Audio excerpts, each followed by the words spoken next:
disappointment. Now he must rebound emotionally to stay in the hunt.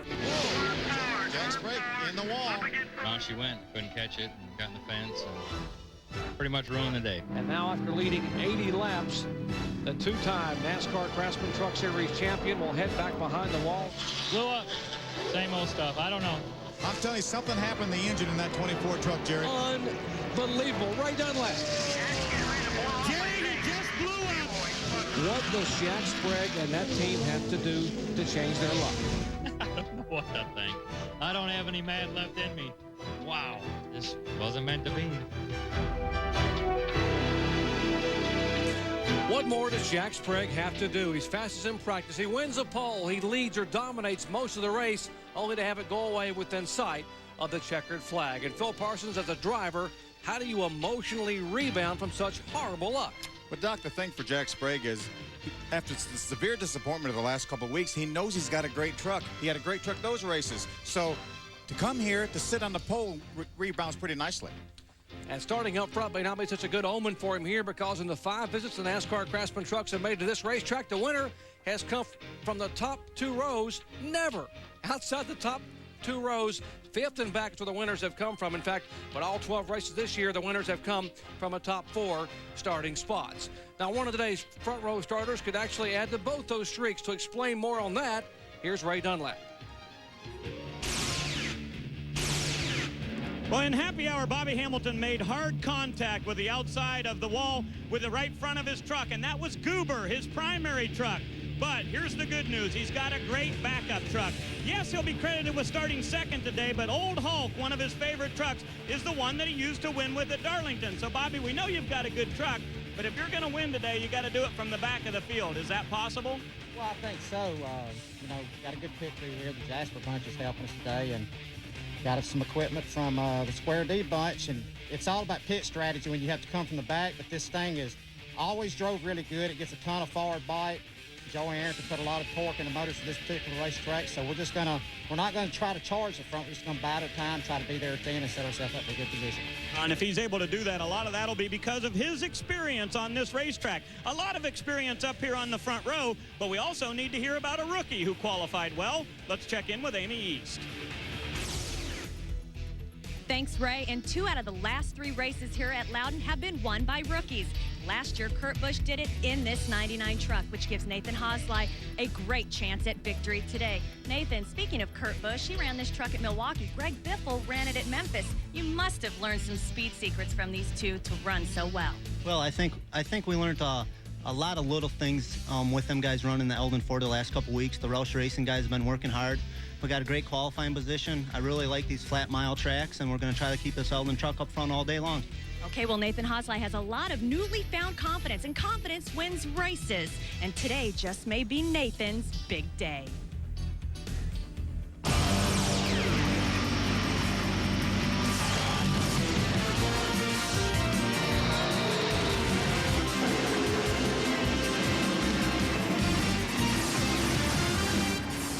ESPN, the worldwide leader in sports, presents NASCAR. Today live from Bob and Gary Bear's picturesque New Hampshire International Speedway, we present the 6th running of the Craftsman Truck Series New England 200.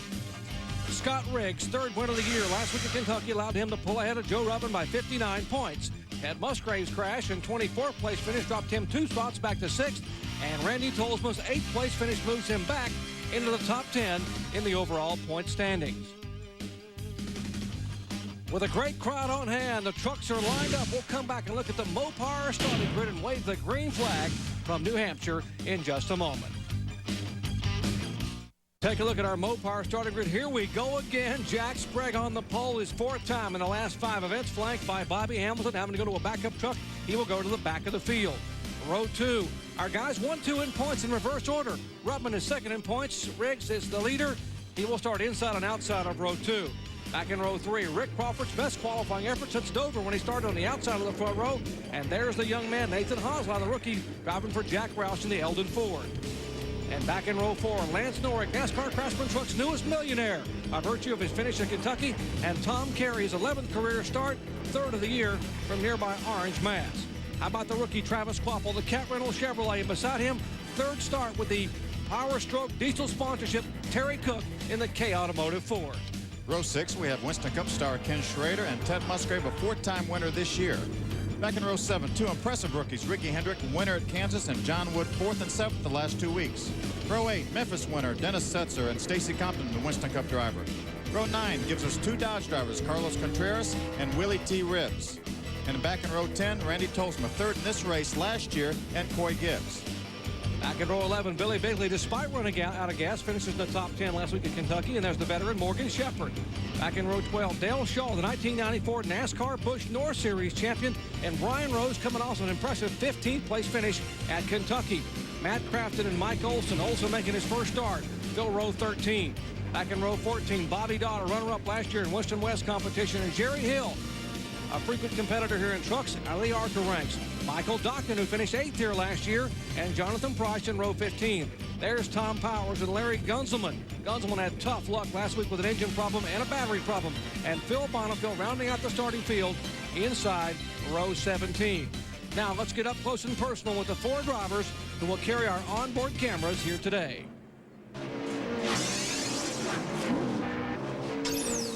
Hi, I'm Ted Musgrave, driver of the #1 Dodge Mopar Parts truck. Come right along with me and see if you like this. Hi, I'm Kenny Schrader, and you're riding along with me in the number 52 Federated Auto Parts Chevrolet Silverado. Hey, I'm Scott Riggs. We're going to have some fun in the number 2 Team ASC CarQuest Dodge. Hi, I'm Joe Ruttman, driver of the Dana Dodge. Number 18, I'd suggest a helmet. And take a look at our race analysis. It's a 1.058-mile oval. The 6th time they've come here. They've been coming here since 1996. 200 laps. Banking is 12 degrees, essentially flat. Long straightaways, tight turns. Straightaways banked only 2 degrees. Purse over $453,000, a race record set by Andy Houston back in 1998.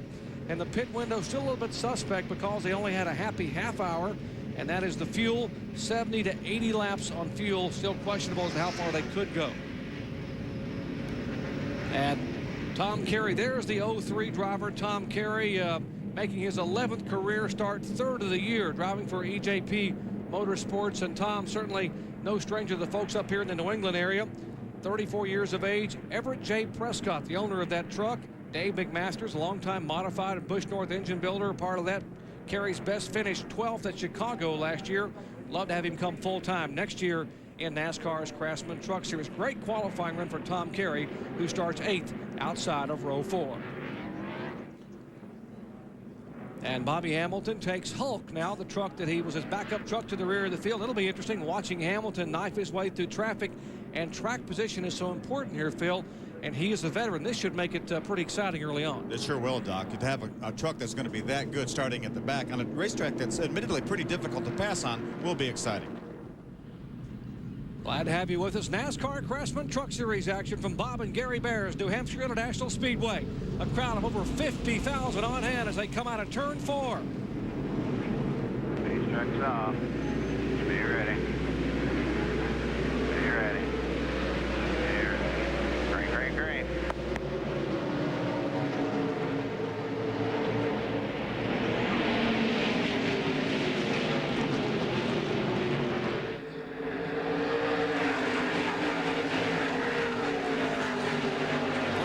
Off the 12-degree banks at turns 1 and 2, down the back straightaway. Tolsma and Carlos Contreras looking inside of Ribbs. Mostly single file. 3 wide, looks like Ken Schrader looking on the inside of Travis Quapple. Thinks better of it, pulls back on the inside. Quapple in the 60 is the rookie. Very, very high is Lance Norick in the 90, the Venice Bearing Chevrolet. There's Ricky Hendrick in the 17 going beneath him, the rookie who won at Kansas City. There is Norick, the Venice Bearing sponsored Chevy, driver from Oklahoma City, Oklahoma.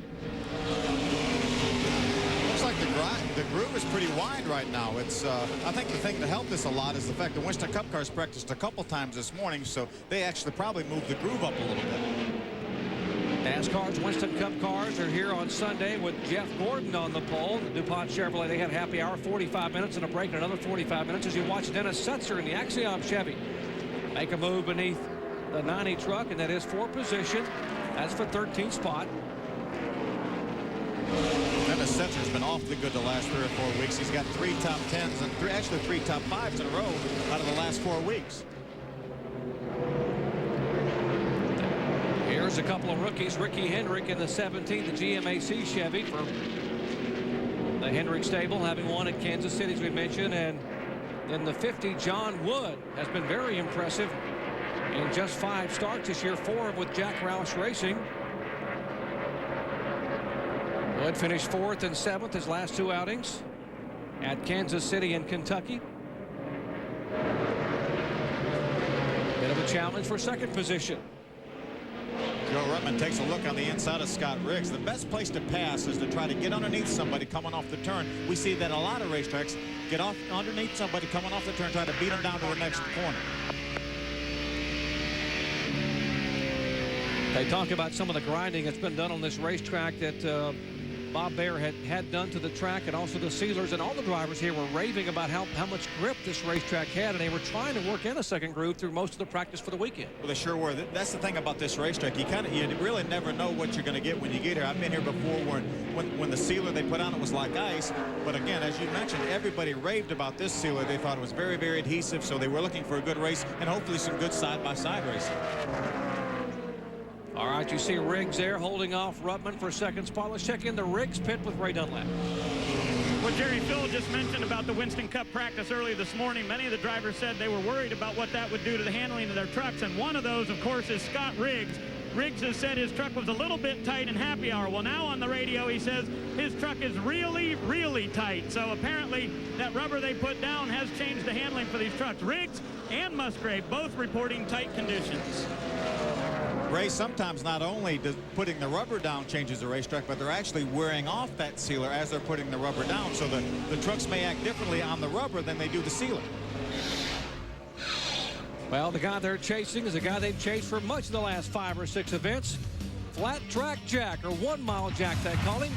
Back in just a moment.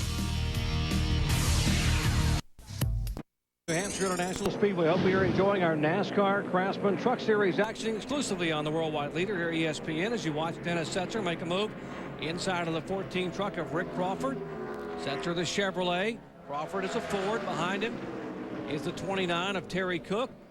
And they are battling. That is 11th, 12th, and 13th. While we were away on break, Rick Crawford got hung on the outside. He was able to stay pretty well on the outside, but it's still not as good as the inside right now. At 92 back there, that's Stacy Compton, by the way, making his 2nd start this year. As you take a look at Kenny Schrader moving inside of Nathan Hosley, trying to take the 5th spot away. They had been swapping it back and forth. Schrader goes back by Hosley. Here comes the brings Travis Quapple with him. Travis said, open that door for me. I'm coming through too.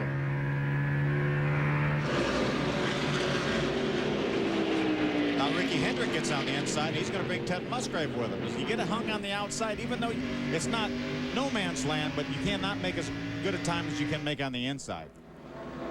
Ted Musgrave has never been here in a NASCAR Craftsman truck, but he has been here 10 times in Winston Cup events. His top finish is 7th back in 1994. Talked to Ted this morning, Fred Winky both, and they said, I'm telling you, we do not have that good a truck. This is not the truck they planned on bringing. They planned on bringing the truck that they wrecked last week in Kentucky when they got wrecked. So they're not real happy with the truck, but he's steadily moving up. And I told him before, I said, you're lying to me now. You're going to have a good truck before the day's over. And they said, no, I'm telling you, we're not very good, but he's passing a lot of trucks. He was lying to him. Ted Musgrave up to 8th spot. The truck they wanted to bring, though, was the truck that ran so well with at Milwaukee, and won at Milwaukee, was on the flat 1 mile track, and of course lost last week after dominating at Kentucky. Yesterday, Fred Wanke was on the telephone to Jackie Laughlin, who runs things for Mike Laughlin Racing, and trying to get the truck that they had last week fixed, and trying to actually get another truck that they have to have the snout cut off it to put on that truck, because they want to run the kind of snout, the front end snout frame section that they ran on the truck last week, and this is a drop snout here. That was what they call an F1 snout for Mike Laughlin. So they want to get another F1 back together. Formula One snout? Well, that's what I asked Fred. What does F1 mean? He said, I really don't know. I said, it probably means F for Fred, but he said, no, that's not it. All right, Kenny Schrader doing a pretty good job. As you watch the couple of rookies here, the 60 of Quapple and the 17 of Hendrick. That is Schrader on the left side of your screen, 52, as he leads them down. They are now being shown in 4th, 5th, 6th, and 7th. As here goes Musgrave by Tom Carey, who's having a pretty good run. Yeah, that bad truck of Ted Musgrave's passes another truck. Tom Carey, by the way, has run 17 Busch North events here and is on the outside pole for the Busch North event later today at New Hampshire Speedway. Has 4 top 5 out of these races and 3 poles. Carey also has a win here coming in August of 1999 as you watch the rookie battle. Ricky Hendrick blows by on the inside of Travis Kvapil. And here's the order in which the rookies are running on the left side of your screen. There's the points they have in the overall Ray-Besta standings. On the right side, you see Hendrick leads Kvapil, then Craftsman, then Bigley, then Hosley. And let's check in with more on Ricky Hendrick. Here's Ray. But Jerry, I was a little bit surprised with the way the 17 qualified when they were back in 13th, and I asked Ricky and his crew chief Lance McGrew what the deal was, and basically they said they just weren't happy with the way the truck was in qualifying, but they worked on it really hard. Now Ricky's been on the radio saying that it's very tight in the center and tight off, so we've heard a lot of that from the drivers already today, but apparently it must not be too tight because he's making pretty good forward progress on the racetrack. You know, people talk about this racetrack being a horsepower track. I heard one guy say you got to have a big motor here. I said, you mean you bring a big motor? He said, no, I meant horsepower. Don't tell anybody we brought a big motor.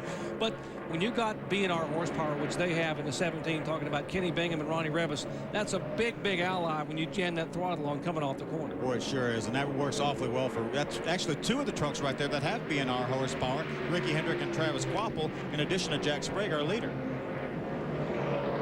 Pretty impressive statistics for Ricky Hendrick. He's at exactly where he wants to be this time of the year. He's already won in NASCAR Craftsman trucks. He leads the Ray-Besta's Rookie of the Year standings. He's 4th in points and still in the hunt for the championship. What more can you ask for in your first full year in a series?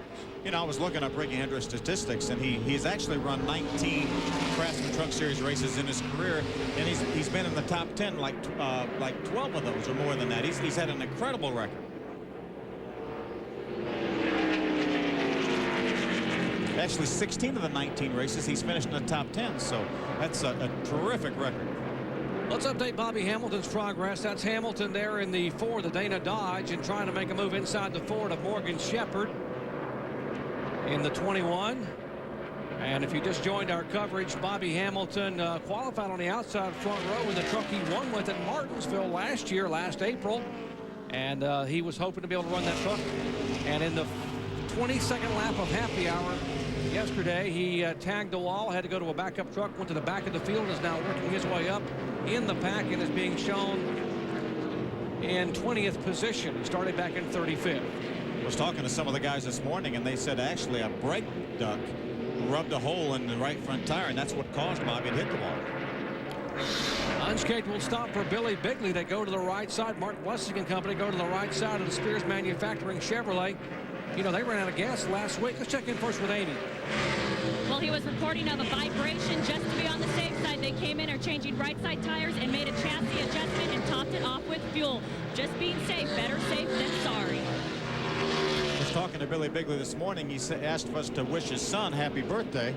He's 7 years old today, Dylan, and he was talking about his son was born on the 21st and I qualified 21st, and Bobby Dotter walked by at that time and said, wouldn't it be something if you finished 21st? And Billy Bigley said, thanks a lot, Bobby, appreciate it.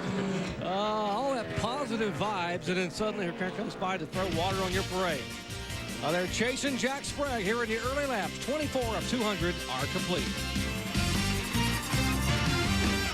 Back at New Hampshire International Speedway, I'm Jerry Punch along with Phil Parsons, Amy East, and Ray Dunlap. Glad to have you with us here for NASCAR Craftsman Truck Series action. The 6th running of the New England 200. We are 30 laps into a 200 lapper here on this 1 mile facility. There's Nathan Hosley in the 99 truck, the Eldon Ford.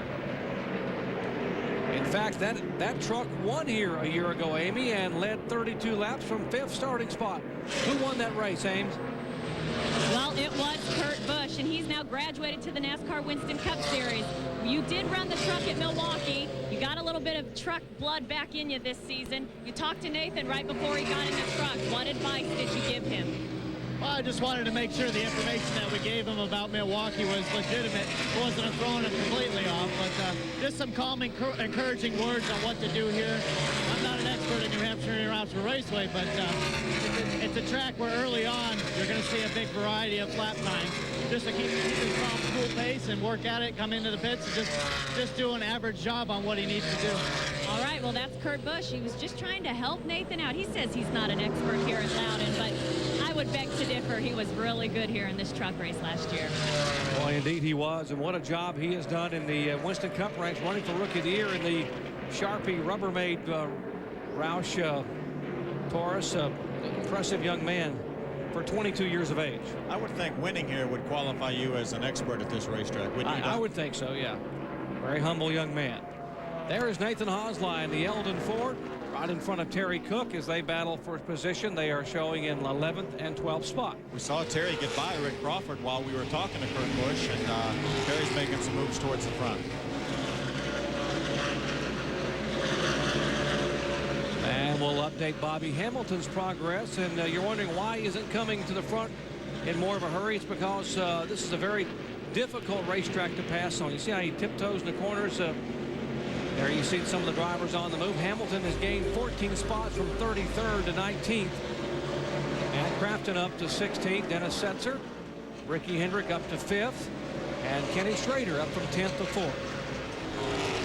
That's passing a lot of trucks. 14 trucks in 33 laps. That's passing a lot of trucks. And here is Schrader trying to hold off young Ricky Hendrick. Kenny Schrader is 6th of 8 starts this year. His best finish is 2nd at Darlington. 25th career NASCAR Craftsman Truck Series start. 1 win in NASCAR Craftsman Truck competition, that coming back in 1995 at Saugus Speedway. Ricky actually finished 7th in this race last year. This is one of the few races he ran. He ran a handful of races last year, and this is one of them. He finished 7th, so he knows this racetrack, and he's run awfully well here in a Busch car also. Well, Kenny Schrader led a lot of laps early last year and had a miscalculated pit stop. Had trouble late. Back with more from New England in just a moment. Craftsman Truck Series action from New Hampshire International Speedway. There's Jack Sprague, the Net Zero Chevrolet driver. He was our pole sitter and has led all 38 laps thus far here this afternoon. He is moving in on the driver who qualified on the outside front row but had to go to a backup truck. That's Bobby Hamilton. And Hamilton so desperately would love to stay on the lead lap in the Dana Dodge. He's being shown back in 17th position. Bobby actually had the fastest truck in happy hour yesterday, but unfortunately lost that truck and had to run this truck. You want to see about bonus points and why Jack Sprague is 3rd overall in the standings despite some bad luck? It's because he has led so many laps. You get bonus points for leading a lap and leading the most laps. And look at Sprague. He has 80 bonus points this year for being a lap leader, and that's why he has been able to hang up in the top 5 in the points. So you actually get 5 bonus points for leading. Any driver that leads a lap gets 5 bonus points, and if you lead the most laps, you get additional 5 bonus points. So we talked earlier on the open of the show how Jack keeps coming back and keeps pumped up. Well, the fact that he leads all these laps and leads the most laps so many times, that's what keeps him pumped up.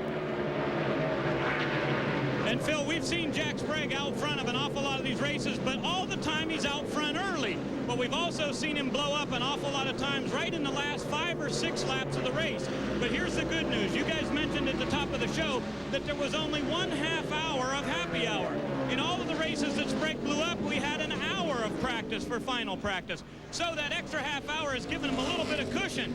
So Jack Sprague told me before the race started, he said, I got at least 22 minutes of extra engine time at the end of today's race.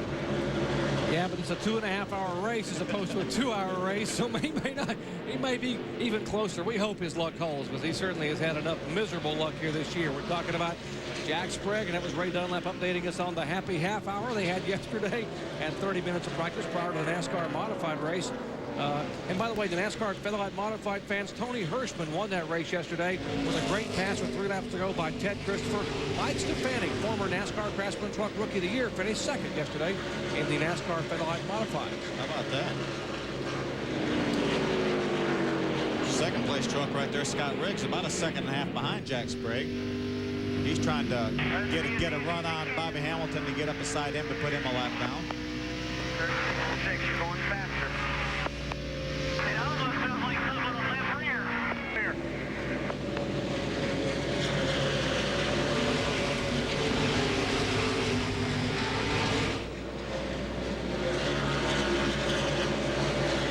Again, our leader is the 24, Jack Sprague. Second is Riggs. Now, the third place truck will be the Dana Dodge of Joe Ruttman. Of course, that is painted identically to the 4 Dodge, the number 4 Dodge of Bobby Hamilton, who owns both those Dodges. Hamilton now being shown a lap down in 17th. Ruttman third, right now about 5 seconds behind the leader.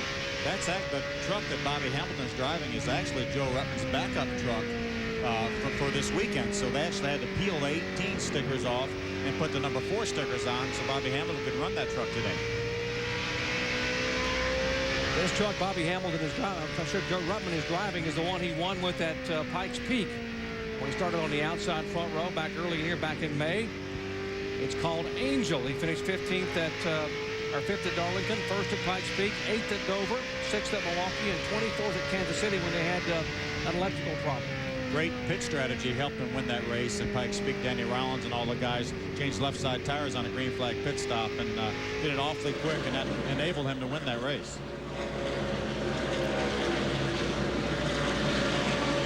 And we're looking for our 4th place truck, which would be the 17 of Ricky Hendrick.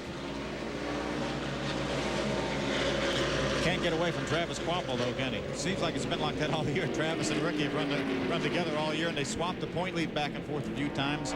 Ricky stretched it out a little bit when he won that race a couple weeks ago, and but still anybody's points race right now for the rookie standings. Just 12 points separating Hendrick from Quapple in the Rebestis Rookie of the Year standings. Both of these drivers have been the top finishing rookies 6 times this year. 12 events we've had so far, 13 we've had so far. So Quapple's best finishes have been 2nd at Homestead and Martinsville. Mike Addington's Cat Rental Chevrolet. And how about the veteran Ted Musgrave? After dominating, he led 79 of 116 laps last week at Kentucky Speedway. Looked to be on his way on cruise control to a win, and a truck coming out of pit road gets a little sideways, taps him in the rear, and Musgrave goes around and basically ends his night. Scott Riggs, 2nd place runner, turned around in turn 2 over there. Let's check in with Ray. Well, Jerry, Scott Riggs has been on the radio saying they had a pretty bad vibration. They were talking about the things they would like to do on this next pit stop. But remember, just a few weeks ago when they had a vibration, they had some lug nuts that had been missing and broken studs. No idea if there's anything to that, but I'll tell you what, he had said, bad vibration in the 2 truck, and now he's in the wall. Looks like he may have a right rear tire down. You see the vibration beneath the truck as it goes like, I think the right rear may be flat. Yeah, there you can see the right rear of the tire just bubbling and bouncing as he goes by. Smoke coming out the back of it. A little bit of damage to the right rear corner. Let's see what happened a moment ago here on lap 48. He's already up into the outside wall there. That's where the damage on the right rear came. So we don't know if the tire went down as he went in the corner or what, but almost had it straightened out. Just made a little bit of contact with the right rear. Shouldn't affect him any. And he'll be able to, the good thing is he stayed in the lead lap. And he was another look. You see him up to the left side of your picture, the outside of turn 2, trying to hang on. Looking at from that view, I'm not sure. It looks like the right rear tire is flat. I'm not sure exactly what's wrong with that thing right there. Now 45 miles an hour, and leaders will come down pit road as they work the first caution flag today. Here's Jack Sprague in the pits. Joe Ruttman behind him. The 2nd place truck. Here comes Hendrick and Quapple, Musgrave, Schrader, Setzer, Compton, Terry Cook. Let's go down to Amy East. Well, the 18 Dana Dodge comes in for right side tires, and Joe Ruttman had radioed to Danny Rollins that he was loose in and loose off, so they made an air pressure and track bar adjustment. Ray Dunlap. Jack Sprague's pit stop already completed as they did right sides and put 2 rounds in the right rear, so a good chassis adjustment there. The number 1 truck, Ted Musgrave, is in. They also make a big chassis adjustment and a major air pressure change on the rear tire for the number 1. And it looks like Ricky Hendrick really had a good pit stop. He's going to gain a few spots. Now the 2 truck of Scott Riggs is in, and as we said, there is some damage there. They're going to have to look at it, so they're going to do right sides here. Jason Overstreet has those front tires already changed, but the big work will be on the right rear there. Now, Scott Riggs has said on the radio just a few minutes before that problem that it felt like his brake pedal was going away. So they've had a couple of different things happening here, and the crew's really not quite sure what the problem is. Now let's go back to Amy as Bobby Hamilton is coming down pit road. Well, Bobby Hamilton Hamilton, who has had a tough time here at Loudon so far, has come down. His Winston Cup crew is going to give him right side tires and also make almost the exact same chassis adjustments that they made to the 18 Dana Dodge, and hope this works for Bobby Hamilton Racing. Take a look at Bobby Hamilton's crew making the adjustment there. You heard Amy say that Ruttman said he was loose in and loose off. Major adjustments on Musgrave's truck. Huge pressure adjustment, air pressure adjustment for Ted Musgrave. Again, working caution for the first time today. Caution flag coming out on lap 48. We're going to show you from the Team ASE CarQuest onboard camera right along with Scott. You can hear that thing vibrating before he went in the corner. And Scott Riggs will loop it around, bringing out the first caution flag of the day. Back with the green flag in a moment.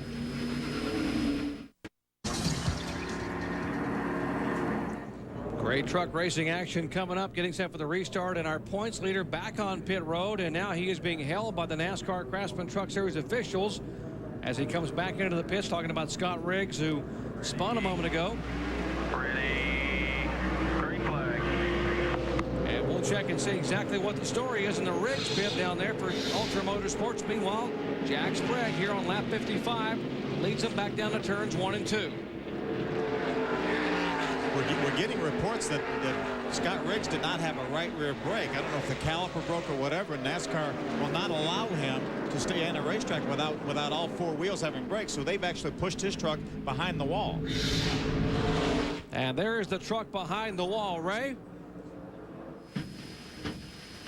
Well, Jerry, Phil just got it exactly right. That's the problem, is they knew they had no rear brakes because they shut it off, but now they got to get that working. So once again, 2 truck back behind the wall. Seemed like everything was just going so great for this team for 5 or 6 weeks in a row, and then all of a sudden, lots and lots of trouble. So they're going to have to work on these brakes, get them working before Scott can go back into the race. And that could be huge with regard to the point standings. He only had a 59-point lead over Ruttman, and Ruttman runs second right now. So if the points were awarded, this race were to end now, points were awarded, Ruttman would be the new points leader. He hasn't led the points. Well, he led the points at the beginning of the year after winning at Daytona and reassumed the point lead 2 weeks ago. And then, of course, Riggs was able to get it back at Kansas City. So this could be huge, as tight as the standings are at the top of the NASCAR Craftsman Truck Series. Joe Ruttman hanging right in right now with Jack Sprague, along with Travis Quappel.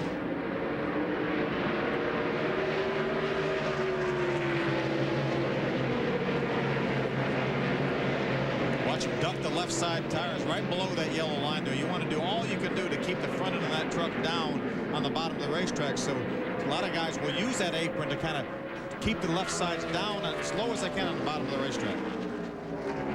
Sprague's only win this year coming in Texas.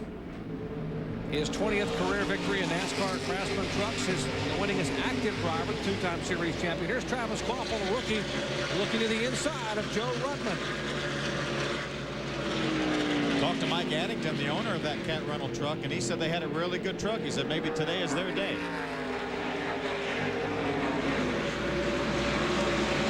There's a lot of fight in that team right there, Jerry. They got lapped down early on last week. They were involved in that spin with Ricky Hendrick, got a lap down, fought back, got the lap back, and ended up with a top 5 finish. In fact, both rookie drivers last week got a lap down. Take a look at this battle side by side. At 29 is Terry Cook. He's being shown back in the 10th spot. The 20 truck actually is a lap down, back in 19th position. Here goes Cook looking to the inside of Nathan Hosley. That is for position for 9th spot. That's Randy Tolsma on the left side of your screen, the big white truck, who finished 8th last week and moved back into the top 10 of the points. Great run for Tolsma and the Team Renzi efforts at Kentucky Speedway. He's running an 8th. The 99 is 9th, and the 29 is 10th. Brand new truck for Randy Tolsma and the Team Renzi team this week. They tested a little bit earlier this week, but it's a brand spanking new truck. They struggled with their truck from Daytona. They nicknamed Larry, and I think after last week's running, even though it was a good run, I think Ed Renzi said, we're going to take Larry home and bury him. Going to put Larry out back somewhere and get some brand new equipment and give Randy something good to drive. And obviously it's paying off because he's running awfully well here, showing in the top 10. Let's check in the Tolsma pits with Amy East. Well, Jerry, they didn't only give him something good to drive, they also gave him an awesome pit stop. He came down, took on right side tires. They made a track bar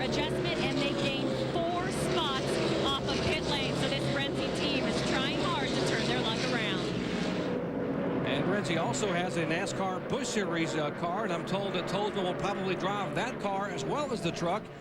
When time allows, he'll probably drive the Busch Series car next week when the trucks are off at Pikes Peak. He'll be out there in the Busch car, and also maybe IRP, where he'll run a doubleheader with the trucks one night and the Busch Series the next night. And IRP's his home track. That's right. We also have an ex-Truck Series competitor driving that car this weekend in St. Louis, Andy Houston.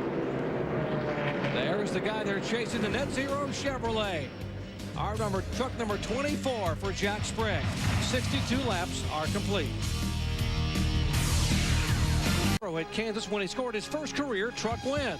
But last week in the early laps at Kentucky, he spun by himself, proving what a difference a week makes.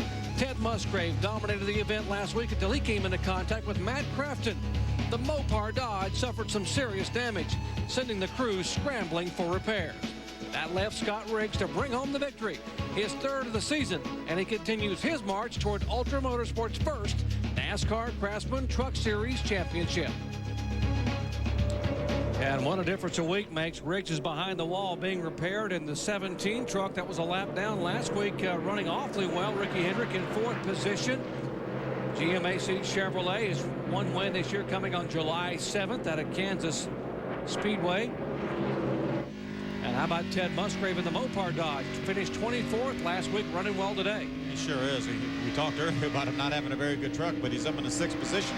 Not too bad.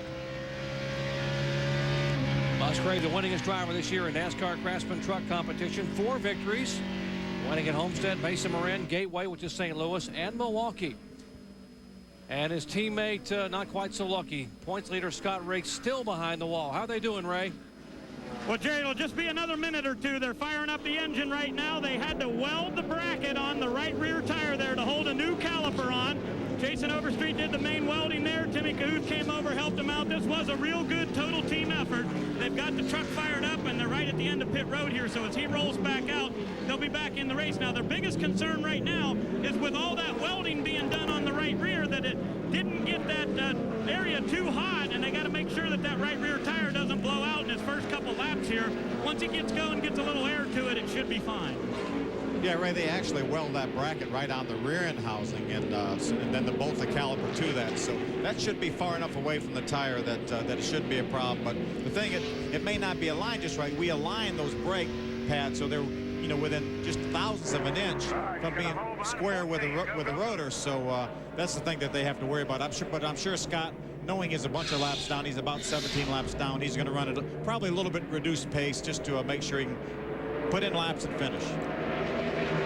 Pretty good battle brewing here for 8th position. The 8 truck, that is a truck a lap down. That's Willie T. Ribbs, who had his first DNF of the year last week at Kentucky. But it's Tolsma in the big white truck running 8, trying to hold off the 29 of Terry Cook. Here comes the 92 underneath him. The Learn Frame Dodge as Tolsma now goes beneath Willie T. And trying to Tolsma all the way on the bottom of the racetrack to try to get underneath Willie T without touching him. It's awfully hard to do. He got a good run coming off the turn, as we mentioned.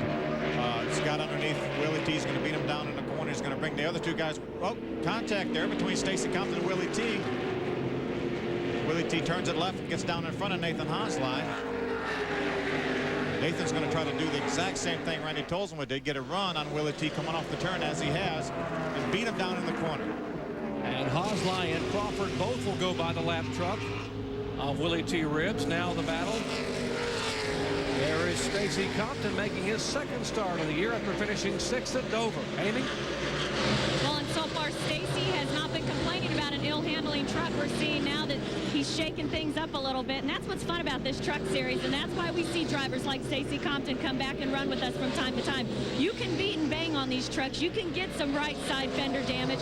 You can still be very competitive. So although he is here to win, he's also here to have fun, and his Loudon truck stats show that he has finished anywhere from 15th all the way up to 3rd. So Stacy Compton could definitely be in contention here at the end of this race. And Amy, he's making a move by Terry Cook right now for position. Back in 1999, Stacy Compton set on the pole here in New Hampshire, led 105 laps only to fade and finish 3rd that day to Dennis Setzer and Mike Wallace. But Compton has always run well, as you said, and now he makes a move on the 29 truck to take away the 9th position. Good battle between those 2 guys back there. Got Nathan Hosley and Rick Crawford nose to tail right behind him.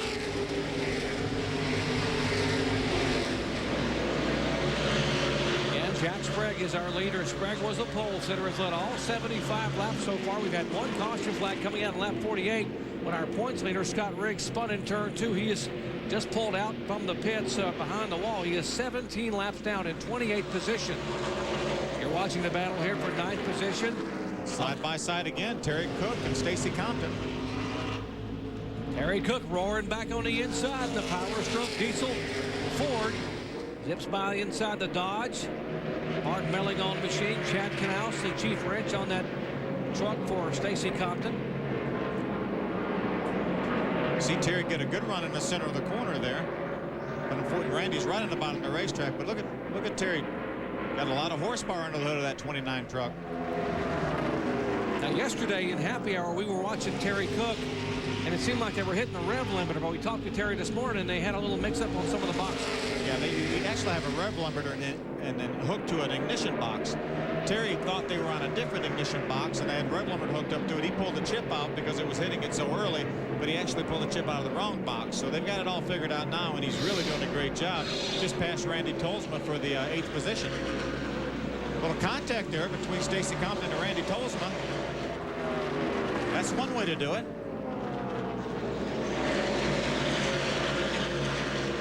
Side by side, got Randy hung out on the outside there. Got Nathan Hosley, Rick Crawford, Scott Riggs there back up to speed. Doesn't look like Scott's going to back off any like I talked about he might. Looks like he's running pretty hard. And we said he is being shown 17 laps down in 28th position. Here's the incident of the day. Lap 48, the points leader spins around and goes back behind the wall. Repairs are made, but he lost 17 laps. He is back on the racetrack with 121 laps to go.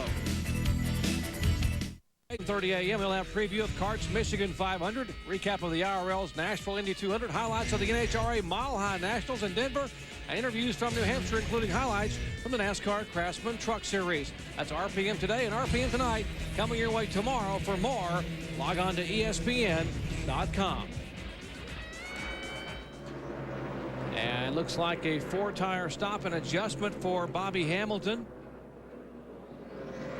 I wonder if he might be testing, because a 4-tire change is going to absolutely kill you at New Hampshire for an unscheduled pit stop. So I wonder if Bobby Hamilton just using this as a test, because he was already a lap down. He was not fast enough to get a lap back for Jack Sprague. So he may be trying to learn some things for Joe Ruttman's chase for the championship.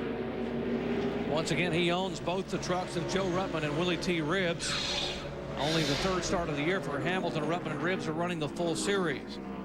Now here comes the 24 of Sprague, moving in on the 90 of Lance Norrick. We mentioned Lance Norrick became the 19th different driver in NASCAR Craftsman Truck Series history to go over $1 million in earnings with his finish last week at Kentucky. So congratulations to Lance Norrick.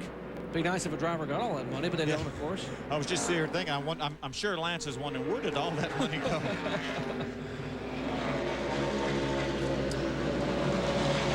Pretty good battle. And how about the rookie Travis Kvapil?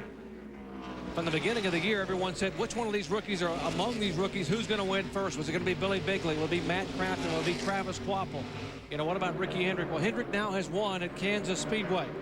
Gorgeous facility out there in Kansas City. And Kvapil, everyone in the garage said, you know, if Sprague doesn't do it, watch out for the 60 today. He's really hung right with Jack Sprague since his caution flag came back out. So I would not be surprised. Let's check in with Amy in the pits.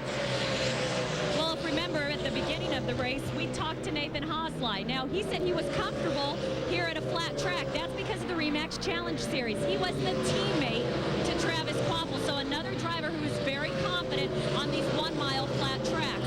Qualified 9th, was running 5th on that lap 50 caution, came down pit lane, and this Cat rental crew, man, they are fast, and they got him out in 3rd position. He's now worked his way up to 2nd, so everything seems to be going their way, as Mike Addington and the entire crew are very proud of Travis Kvapil's efforts so far today. As indeed they should be, Amy. Mike Addington, Rick Brennan, and that company. You know, this track has lended itself well to first-time winners. They've only been here 5 times, and 3 times we've had a first-time winner, Jay Sauter, who's now being very successful in NASCAR's Busch Series. You know, driving for Kerry Agajanian and company.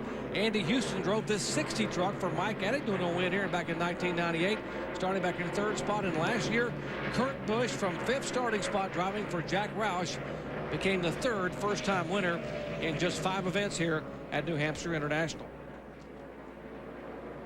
Only Homestead had more first-time winners in the history of the series.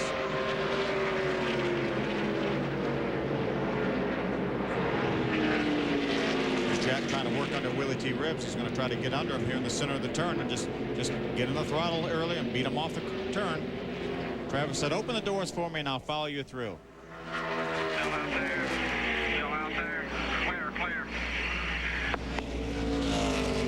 Travis Quapple's spotter standing on the roof just above us.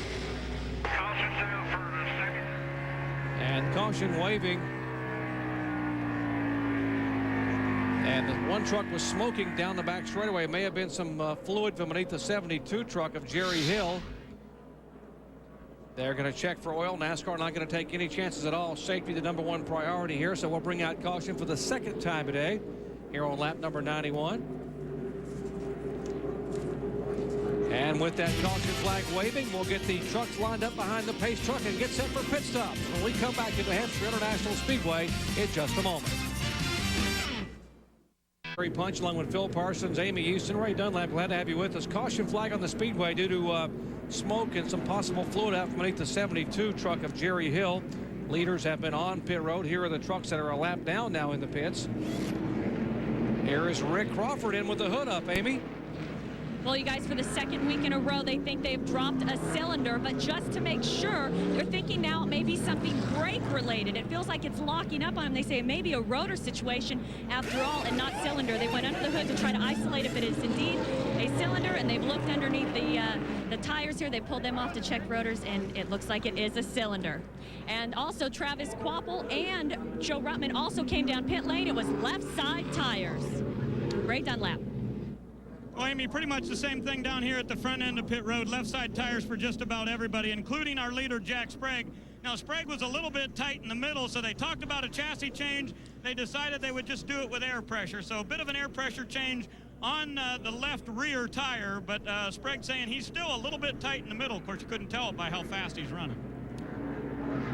Well, tough break for Rick Crawford after 32 races without a failure to finish. Engine trouble now 3 of the last 4 weeks. Back in a moment.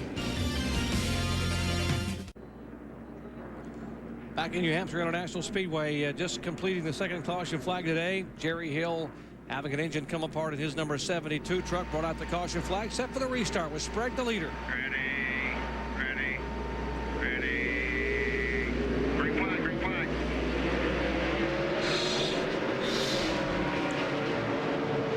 And we are just 3 laps away from the halfway point here, the New England 200. Glad to have you with us. I'm Jerry Punch, along with Phil Parsons, Amy Houston, Ray Dunlap. Well, Jack Sprague, he was the pole sitter. He has led 96 laps, folks, but he is being hounded right now by one tenacious rookie, Travis Quapple, in the Cat Rental Chevy.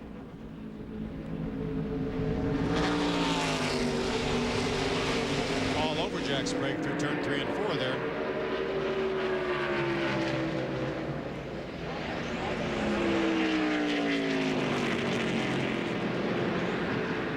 Travis running a little bit different line right now than Jack Sprague. He kind of went up a little higher in the center of the turn there. We call that diamonding the corner.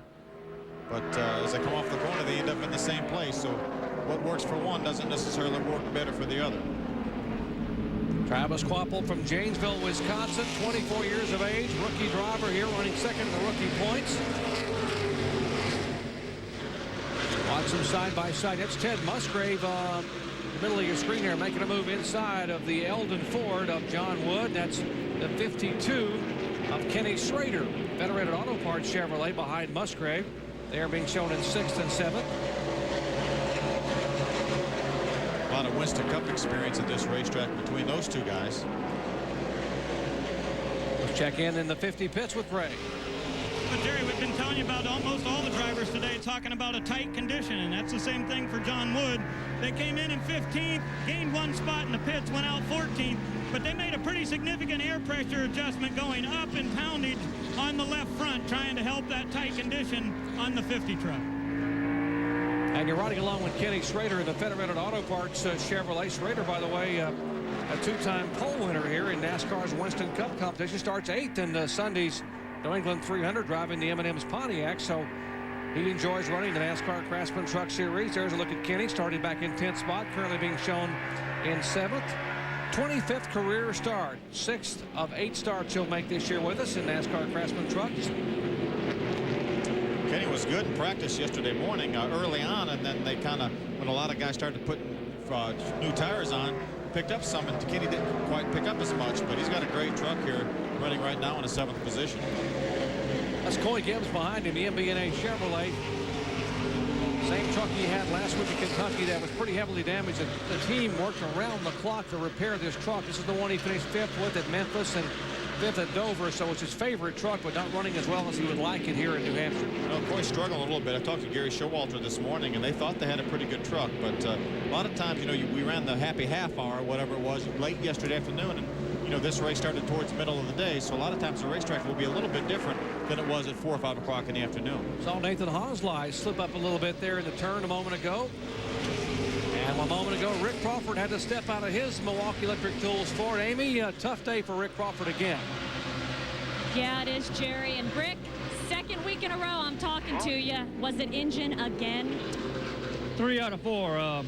Yeah, engine again. I don't mind talking to you, Amy, but I hate talking to you halfway through the race. Lennox Heating and Air Conditioning came on board for the rest of the season, and Milwaukee Electric Tool Ford raced on because the whole crew's done a super job with us, and had a good truck here, qualified in the top 5. It ran about 10 or 15 laps real good with good horsepower, and I don't know. Signed a good contract with Jack Roush to put engines under the hood, and I guess we're experimenting right now. I don't know. Look like we get a good motor here, and Biffle and Bush won 2 in the points last year, and seems like the last 3 out of 4 weeks we can't finish the race. So, yeah, I'm probably a little upset. All right, well, it sounds like Rick Crawford is sending out a message to Jack Roush. He needs some better horsepower. He wants to finish these truck races. Rick Crawford was 5th in the points after Darlington and had been running so well, but 3 DNFs in the last 4 events after this guy had gone 32 in a row without a failure to finish. He had the series streak, and now suddenly 3 out of the last 4. You can understand some frustration. Well, it sure is. Well, how about Tom Carey right there, running 12th position, still in the lead lap, still in contention for a great top 10 finish, doing a terrific job. Tom planning on running 5 more this year in NASCAR Craftsman Trucks. We mentioned his best finish was 12th last year in Chicago back in last August. Driving for Steve and Peter Prescott. The EJP on that truck is for Everett J. Prescott, who is the dad of Peter and the granddad of Steve. Tom Carey, a 2-time late model champion back in 91 and 95, Riverside Park Speedway, Monadnock Speedway. And we have one truck hard into the wall, the 51. Heavy impact down in turns 1 and 2, and that will bring out the caution for Brian Rose.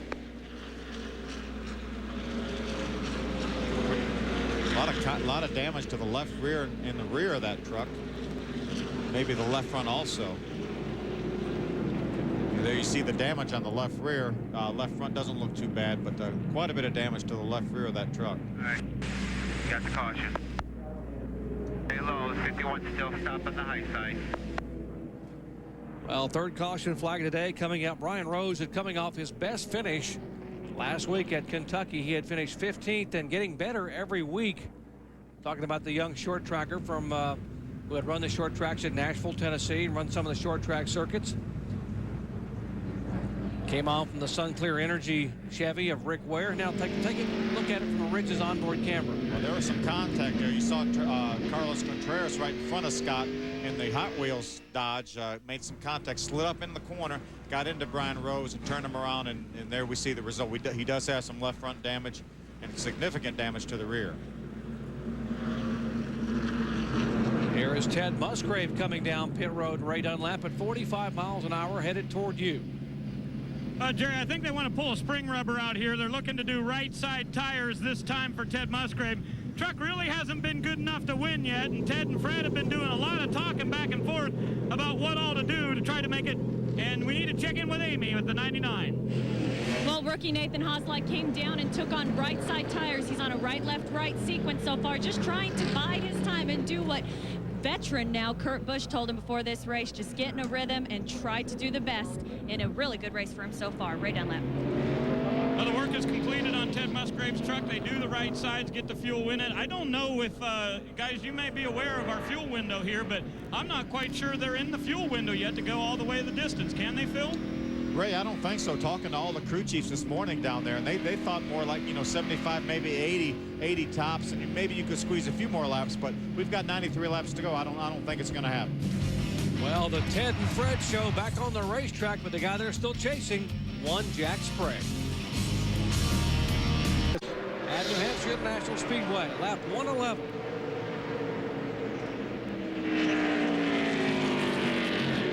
We had 3 trucks pit that time on this restart, or on this caution flag.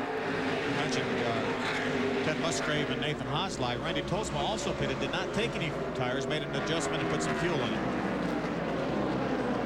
We are showing 13 trucks on the lead lap. Of course, Sprague is the leader. Travis Quapple runs second. Harris Chevrolet's up front. Then Ruttman third in the Dodge. Then Ricky Hendrick fourth in the Chevy. Fifth is Dennis Setzer in a Chevy. Then comes Schrader in sixth. The Ford of Terry Cook in seventh. The Dodge of Stacy Compton eighth. And Matt Crafton is in ninth spot. As you see, Setzer made the move by Hendrick. Fourth position. He is now being shown in fourth spot. Looking out at Kenny Schrader's onboard camera at the Federated Auto Parts Chevrolet, looking up at Ricky Hendrick. We just saw Dennis Setzer get by Ricky Hendrick. Travis trying to put a little pressure on Jack Sprague here, trying to get him to maybe overdrive the truck a little bit, but Jack Sprague's no stranger to leading races. And Jack, talking about leading races last week when Jack lost a cylinder with 8 laps to go, he was able to hang on and use up a lot of racetrack in front of some rookie drivers to hold them off. Some of the veterans said that that might have been me back there. I might have had to put the old chrome horn to him. On a fast racetrack, and it's one thing to lose a cylinder and stay up, stay in contention on a short racetrack. That horsepower doesn't mean that much, but on a fast racetrack like last week at Kentucky, it's amazing that he was able to hold third position. There were still 9 trucks in the lead lap, and Jack, even on 7 cylinders, did a heck of a job to finish third.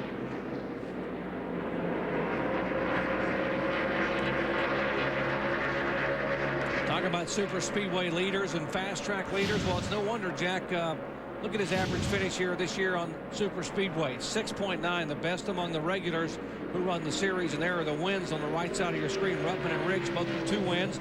Ricky Hendrick at Kansas, of course, and Jack at Texas. You see Ted Musgrave with 3 wins, but the average isn't good because he's had trouble on the other races on the big tracks where he's tried to finish. That's exactly right. And that's why Ted Musgrave is where he is right now on the point standings in the 6th position, because of all the trouble finishing the races that he's had.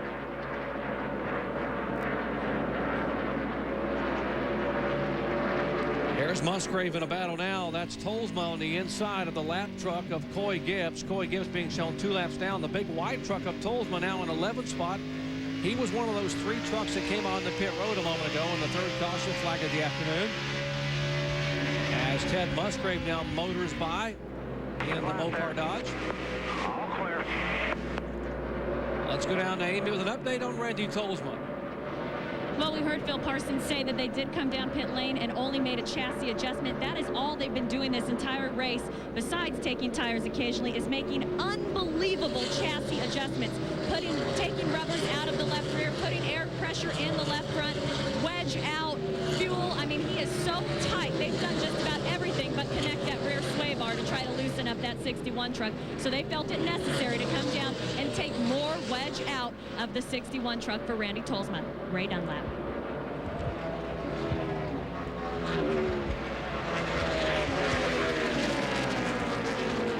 And Phil Parsons, if you're that tight like Tolsma, you have a hard time using the bottom of the racetrack to pass. He had a hard time getting by Morgan Shepherd. It looks like he's struggling to hold that truck on the inside to keep from Musgrave getting under it. That's exactly right. And the thing is, they have no book on this truck either. It's a brand new truck, so they didn't really know exactly what that truck wanted to start the race. But you know, they're making a lot of changes. They're going to see how that reacts to the changes, and they'll have a better idea when they take this truck to the racetrack next time how it's going to react to certain changes. Once again, Tolsma driving for Renzi Motorsports. Ed and Sam Renzi holding on to the 11th spot. Musgrave back in 12th, and Musgrave sneaks to the inside. Now, how about an update on the MB&A team, Ray Dunlap? Jerry, they've been struggling a little bit today, and Coy Gibbs has been saying that the truck has really been pushing quite a bit throughout the day. They came in on lap 106 and put a rubber in the right front. They did a couple other adjustments to this truck to try to make it better. Looking at the chart, I guess they're 2 laps down now, so not the best day for the 22, but they keep on trying to make the truck better for their driver. Well, big weekend for NASCAR here at New Hampshire International Speedway. All the heroes are here, including one of my big heroes. There's the king, Richard Petty, watching the NASCAR Craftsman truck action. Back at Loudon, New Hampshire International Speedway, the side of the New England 200 NASCAR Craftsman Truck Series event. And Jack Sprague has led all 123 laps so far. You know, the drivers get support from many different people. In this week's Craftsman Pit Profile, we hear from Coy Gibbs, #1 support person. Well, Curtis Markham is the special projects manager at Joe Gibbs Racing. That's a big title, but what does it mean? Well, it means a lot of things, and right now my special project for Joe Gibbs Racing is Coy Gibbs to help him out. Now, you work as a spotter and you talk to him and you try to get him going a little bit faster. How much has your driving experience paid off in making him a better racer? Well, I can tell him a lot of things not to do from my driving experience, but, you know, it helps communication-wise, because this business is all communication. The driver, being able to communicate with the crew chief and the crew, exactly what the truck is doing, so the crew chief will know what decisions to make on the truck, and I just kind of help the crew chief get some information out of him, and you know, I get up top and spot doing practice and stuff, so I can watch the truck along with the crew chief and try to make suggestions to help out. Well, his 10 years in the Busch Series has certainly paid off, as Coy Gibbs have been making rapid improvement. I tell you, Curtis Markham is one heck of a race driver. I mean, it's great to have him as a spotter, but he's a talent. I mean, you put him in one of these trucks or a Busch car, and he can get the job done. Without a doubt, Curtis Markham was, I thought, one of the best race car drivers in the Busch Series. And he just got in a situation where all the good rides were taken, and he got a great opportunity here with Joe Gibbs and doing a great job. And I can guarantee you that Curtis Markham plays a large responsibility for Coy Gibbs' improvement, as Ray just mentioned. I mean, they've gone to a lot of tracks during the weekend run. They went to Ashburn, North Carolina a few weeks ago and ran 400 laps on a Monday afternoon, and that had to be invaluable having Curtis there, a veteran of that racetrack with Coy. And here's Carlos Contreras in the Hot Wheels Dodge. He was slowing, and now we just saw the king who owns this Dodge NASCAR Craftsman truck. There's Carlos Contreras making his 38th career start, 14 with Petty Enterprises. There's a look at the king watching his driver. Howard Comstock, the chief wrench on the Hot Wheels Dodge, as Carlos brings it down pit road now at 45 miles an hour. Richard didn't seem to be too excited there, did he, Doc? I don't think Richard gets too excited about much. That's why he's been so composed. Pretty good battle on the racetrack here. 4th spot. Dennis Setzer goes inside of Ruttman and will take the spot away. Setzer in the Axiom Chevrolet. Setzer, by the way, they spent a lot of time this week testing at Greenville Pickens Speedway in this Chevy, getting it dialed in, and obviously it's paying off for him. That's a flat half-mile track. This is a flat 1-mile track. Exactly, but a lot of things, you try to get a truck to turn at Greenville, South Carolina, and the same thing applies to this racetrack. So that's a great racetrack to test for this kind of racetrack. We see Kenny Schrader move up on the inside of Joe Ruttman, trying to get by him for the 5th position. So in less than a lap, Ruttman has lost 2 spots. Dana Dodge crew got to be talking to Joe to see what's going on there. I wonder if it's the handle's going away. Here comes Terry Cook now to make a move on Ruttman for position. That would be for the 6th spot. Ruttman has gone from 4th to almost 7th now in about a lap and a half if Cook gets by. Now, Ruttman will see if he slips up again, and indeed he does. And here goes Terry Cook. Just drives right by on the inside, so Joe Ruttman slip up in the center of the turn. Almost looks like he did not get in the corner as hard, so I don't know if he's loose getting in the corner or maybe he's having a brake problem, not enabling him to get in the corner. We heard Amy tell us on one of the early pit stops for the Dana Dodge that Ruttman had complained he was loose in and loose off. I'll show you the speeds at the line. There is Sprague. No surprise, identical speeds for. Look pretty identical for all of them. They may want to recheck that. That's a pretty good stopwatch there. It was. Back up front, Jack Sprague trying to shake the monkey off his back. His 4th pole in 5 weeks. We told you at the top of the show he has had misery after misery. And Travis Quapple, the impressive rookie, running second. Let's talk to his crew chief, Rick Wren. Amy? Yeah, Jerry, not only does Jack Sprague have the monkey on his back, he's got Travis Quapple on his back. And Rick Wren, what's it going to take for you guys to beat Sprague and get that rookie in victory lane? I'll tell you right now, we're pretty equally matched trucks. The thing that's going to beat him is who gets the best last pit stop. I don't know that he could pass us if he was behind us, and I don't know if we can pass him.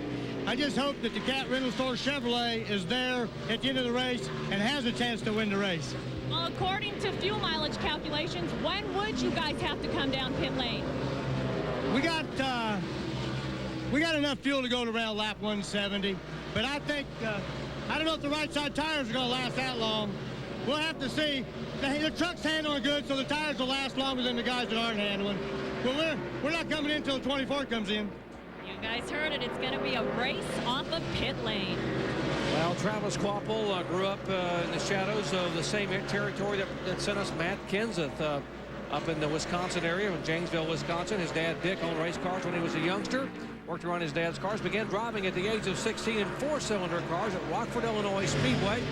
In his 3rd year in the 4-cylinder, he won the title. Moved on to Madison International Raceway, where he became Rookie of the Year. At the age of 20, he was a track champion at Madison International. And his biggest thrill was to have his buddy Matt Kenseth come up there and run with him off and on up in the short tracks of Wisconsin.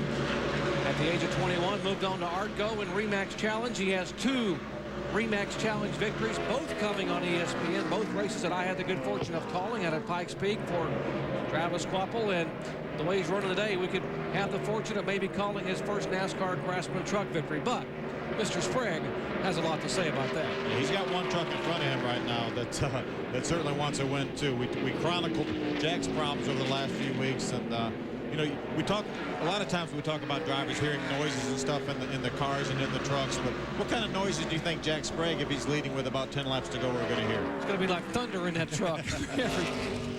And with the kind of misfortune they have had, I mean, what does he have to do at the top of the show? Well, our points contenders, you see coming in where they started in this race, where they are currently running. That's Riggs was the points leader coming in, then Ruttman, then Sprague.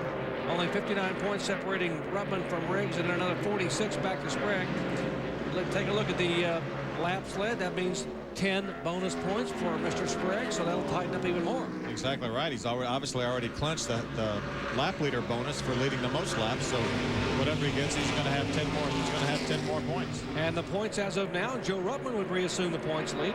Scott Riggs would be 2 points back. Sprague would be 7 points back. So how about Hendrick and Quapple, the top 5, less than 70 points out of the lead. What a dogfight this is going to be now.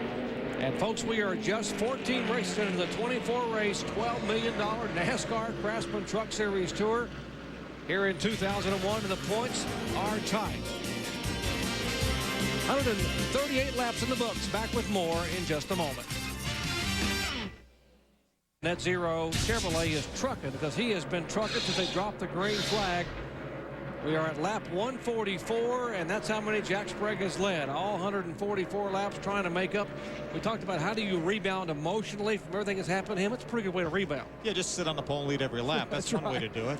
Just kick their tail. That's what you do when you go to New Hampshire. What a great crowd on hand here. Over 50,000 in the stands enjoying NASCAR Craftsman truck action. Some of the crowd there watching Jack Sprague as we check in once again in the Sprague pits with Ray Dunlap. Well, Jerry, this is the 36th race in the NASCAR Craftsman Truck Series that they've run on 1-mile tracks. Now, this one's not exactly a mile, but we call it that. And Jack Sprague and Ron Hornaday are tied. Each of those guys have 6 victories on mile tracks. Sprague would love to get one up on Hornaday because Hornaday still leads him in overall victories in this series. but he would pass him today. If he wins today here in New Hampshire, he would then have 7 victories on mile tracks. And Sprague, if he wins, would have 21 career wins. Ron Hornaday, who drives for H840 in the Winston Cup ranks, has 25 career wins. As you watch Sprague move beneath the MB&A Chevrolet of Coy Gibbs.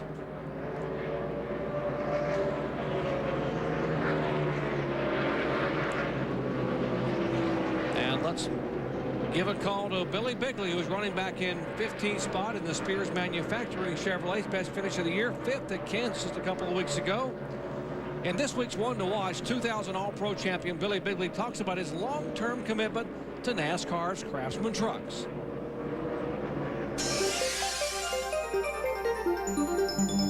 We have a 3-year contract with Wayne and Connie Spears, so we're just going to use this year as a big learning curve, since over half our team is probably new this year. Even though Wayne and Connie have been here since its inception, the biggest thing for us is just trying to gel as a team. And I think at some races that we've really done a good job doing that. I think that we've got a lot more, gelling process to go. I've got a big learning curve still in front of me, and Mark has got a big learning curve trying to understand when I explain something to him what to do to the truck. So, our ultimate goal is just get through this year and get our bumps and bruises out of the way and be ready and have good notes to go next year. Billy's doing a great job. As you mentioned, he's in the 15th position. He's being shown 2 laps down, but that was because of his unscheduled pit stop early on in the going. So he's actually run well enough to stay in the lead lap, but that pit stop put him 2 laps down. 11th at Memphis, 7th at Milwaukee, 5th at Kansas City, and despite running out of gas last week at Kentucky, Mark Blessing and company got him back out of the pits, had to push him back up pit road. He's still got a top 10 finish. So here's a rookie in this series. He's a rookie here. He's a reigning Gatorade All-Pro Series champion, but he's one I think we'll see move toward victory lane before the year's out. I think you're exactly right. Again, they've been very, very good the last few races. And again, he's got a good truck today, but just had an unscheduled pit stop.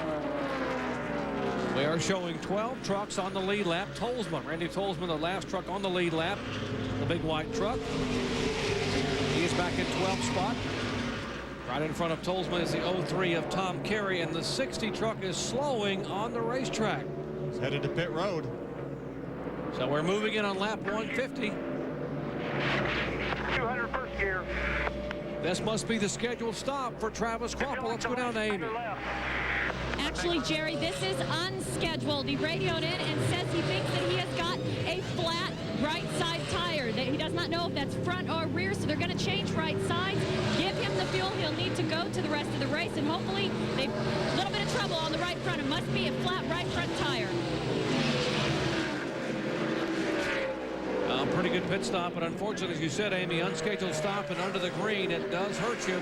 Although everyone else will have to stop if we stay green. So yeah, exactly right. If we go green the rest of the way, it's not going to hurt Travis nearly as badly as it would if the caution comes out right now. But tough break for Travis.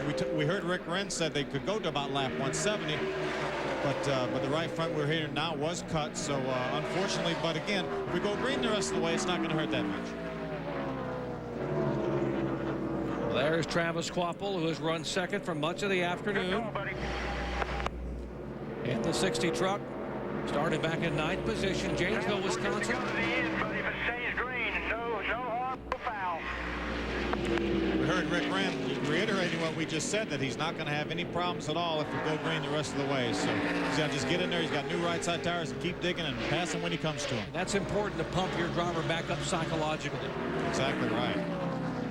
All right, a right front tire in the Kent rental pits as the crew examines the cut along with the Goodyear engineers. Tough break for Travis Kvapil. Back with the final laps in a moment. So far, looking to be a pretty good day for Hendrick Motorsports. It was yesterday when Jeff Gordon put his DuPont Chevy on the pole for the New England 300 on Sunday. And how about Jack Sprague showing the way here, dominating here, having led all 157 laps since the drop of the green flag.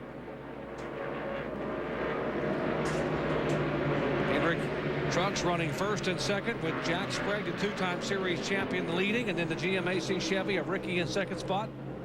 Another Chevy back in third, Dennis Setzer. Then comes the 52 of Schrader, then Terry Cook in the Ford. A pretty good battle here, and a great run by the fast-track driveway sealer efforts of Matt Crafton. Yeah, we haven't talked about Matt much today, but he's been steady. He had a really pretty poor qualifying effort by his standards.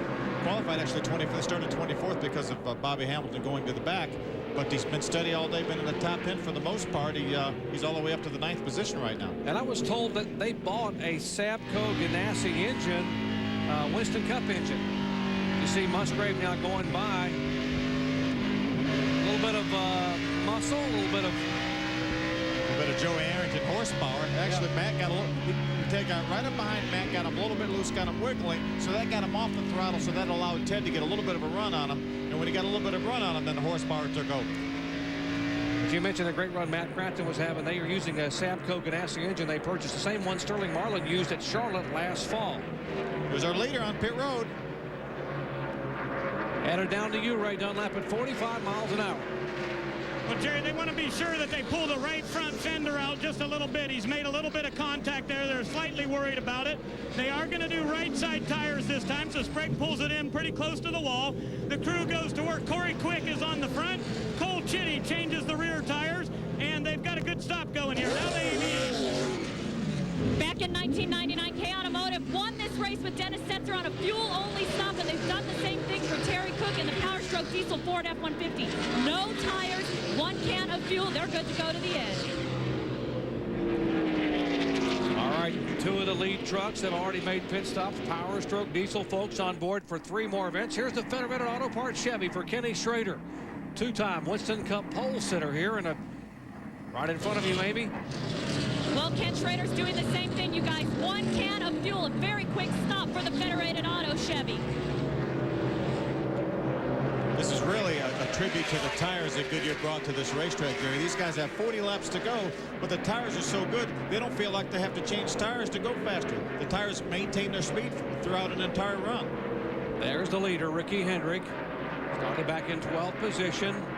A winner at Kansas Speedway back on July 7th, leading the Rookie of the Year contending points for Ray Bestis in that series over Travis Quapple.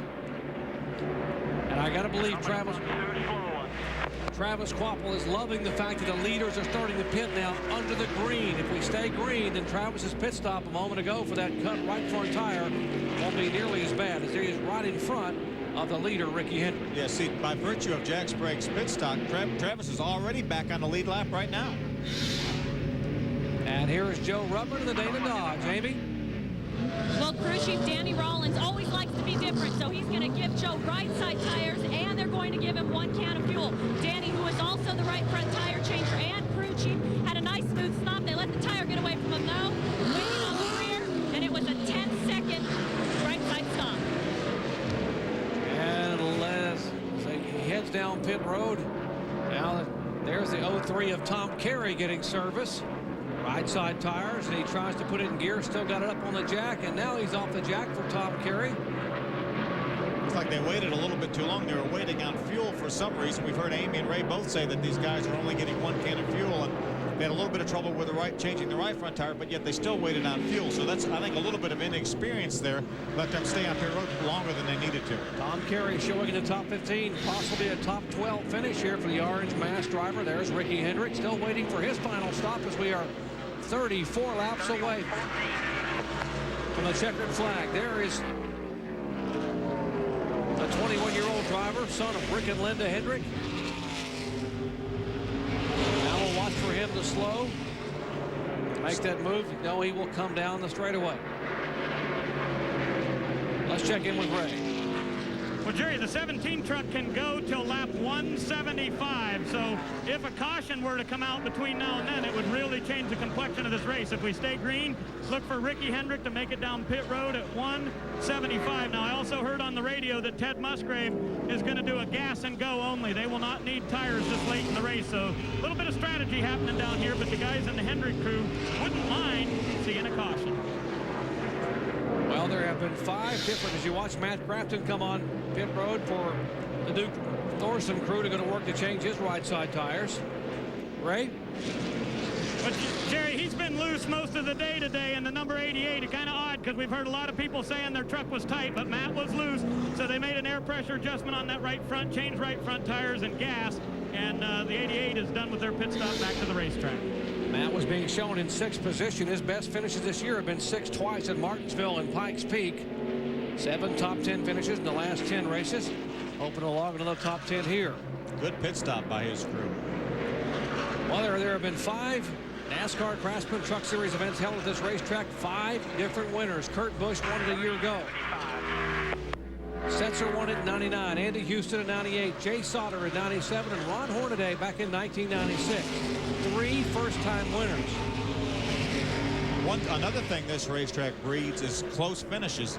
The average finish for this race is less than 4/10. The margin of victory is less than 4/10 of a second. Well, we'll find out in the next 30 laps. Coming back with the leader's pit stop and the finish in just a moment. Mopar Dodge of Ted Musgrave on pit road a moment ago for a gas and go stop, so he has made his final stop. Still waiting for the leader, Ricky Hendrick, to pit. Remind him. All right, let's check in the Musgrave pits with Ray. Well, they did do gas and go only, and that was a big advantage for him out on the racetrack. Ted Musgrave made up a good bit of time on his competitors by not taking any tires. It was only about a 4.5 second stop, and the 17 will come down pit road this time. Ricky Hendrick is going to come in for their final pit stop, and they have right side tires here, but I'm not sure if they're going to put tires on it or not. This may be a fake out for these guys they're going to do fuel only. They will not do tires on the right side, gas only. They saw it work for the one truck. They know that they just need a little bit of fuel. They pull that windshield cleaner off. He'll have a clean view of the racetrack, and Ricky Hendrick gets out in about 5 seconds. So pretty quick stop for the 17. As he makes his pit stop, Stacy Compton, who was running in the top 4. There is Compton in the Learn Frame Dodge. He slowed in the middle of the back straightaway, apparently out of gas. He coasted through turns 3 and 4 and now down pit road. So the Kodiak crew, the Winston Cup crew for Stacy, the Mark Mellingon machine getting fueled up and away, but it cost him about another 11 or 12 seconds trying to get on the pit road without the engine running. He was able to get it fired fairly quickly. When you run out of fuel like that, we've seen a lot of guys push the truck the length of pit road. Here's Dennis Setzer, who was our leader, took over the leader when Ricky Hendrick pitted. Come on down, come on down. You're in front of the 90 truck. Come on down. 4,400 second gear. Dennis Setzer has been talking to his crew chief, and they decided again on fuel only. Jeff Keller, the fuel man, has been told 5 seconds of fuel only. Man, you guys, I only calculated they got about 4 seconds in. Can that extra second of fuel make it for Dennis Setzer? Well, you heard about the history of close finishes here at New Hampshire International Speedway, folks. Hold on. As we've seen in the last 3 or 4 weeks, anything can happen in the NASCAR Craftsman Truck Series. What a wild scramble we had last week at Kentucky in the final 5 or 6 laps, 3 and 4 wide. There is Jack Sprague, who will reassume the lead. Sprague is the leader. Travis Quapple, I think, will take over the 2nd position once because of Dennis Setzer making his pit stop. There is Scott Riggs, who's our points leader. Scott's shown back in 24th position, 17 laps down. Comes down to Timmy Cahoot and the guys. In case you weren't around earlier on lap 48, Riggs spun in turn 2. Apparently had a brake caliper problem, had to come back in and do some welding on the rear of the truck. Lost 17 laps behind the wall and is now being shown in 24th position with just 20 laps to go.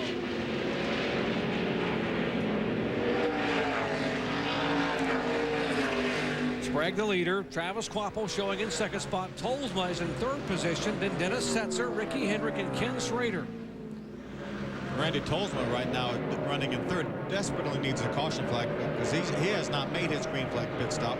We documented that he pitted on that ladder caution flag, or actually the last caution flag, along with Ted Musgrave, but he needs a caution flag extremely bad.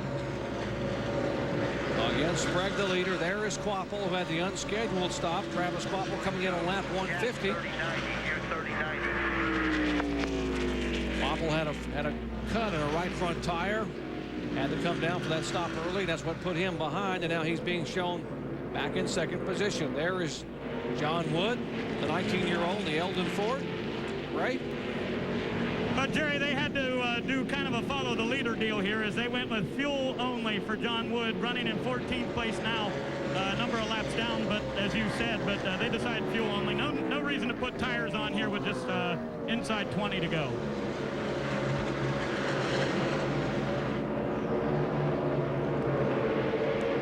Big great to see John Wood in this truck for the rest of the year.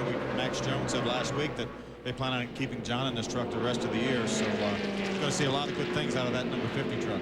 Indeed, he qualified 5th and 6th the last 2 outings at Kansas City and Kentucky. Finished 4th and 7th. So at 19 years of age, an impressive young man.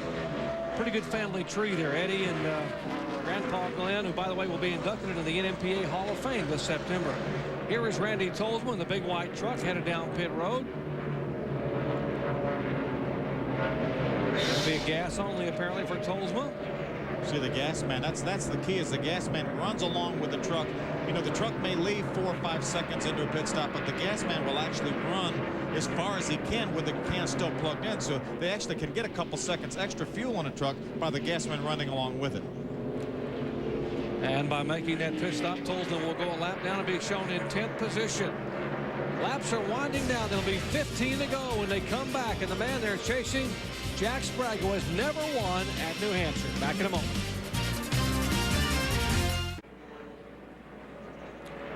Back at New Hampshire International Speedway, caution waving on the racetrack.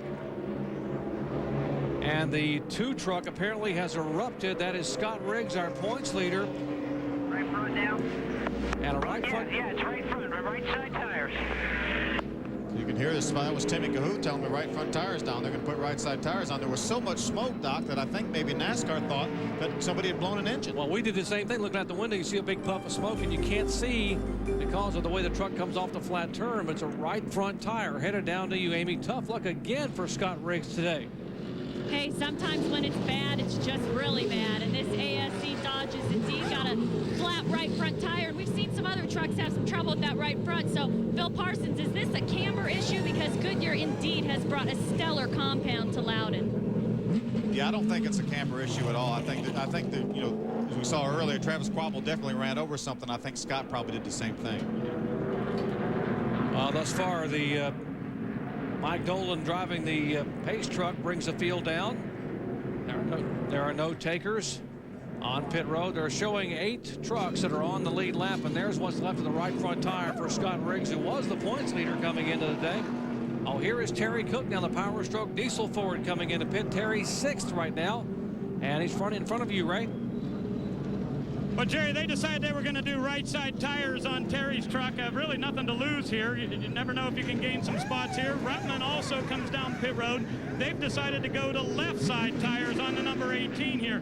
I'm a little bit surprised, guys, that Travis Quabbel didn't come in. Now, Phil, I know you have a different strategy there, but this will be a 10-lap start, you know, so it'll be single file restart with just the lead lap trucks. Wouldn't it be worth taking on some tires?